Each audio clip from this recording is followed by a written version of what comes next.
పూరా local. Parliament ఎన్నికల తర్వాత బీఆర్ఎస్ నుంచి చాలామంది ఎమ్మెల్యేలు కాంగ్రెస్ పార్టీకి వస్తారని చెప్పి కాంగ్రెస్ మంత్రులు చెప్తున్నారు.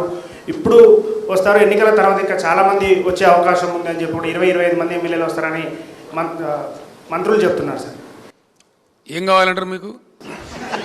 ఎందుకు ఎమ్మెల్యేలు వస్తారంటున్నారు? మీరు మీ దగ్గర ఏమైనా సమాచారం ఉందా?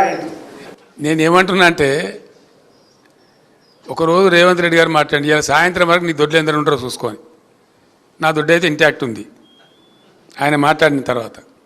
ఇది కూడా అంతే ఉంది. రెండవది, ఈయననే బీజేపీలకు జంపు కొడతాడని కాంగ్రెస్లోనే చాలా అనుమానాలున్నాయి డెఫినెట్గా. ఎందుకంటే ఆయన కేసులు కొలిక్కి వస్తున్నాయి. ఓటుకు నోటు కేసు ఏదైతే ఉందో అది భయంకరమైన కేసు.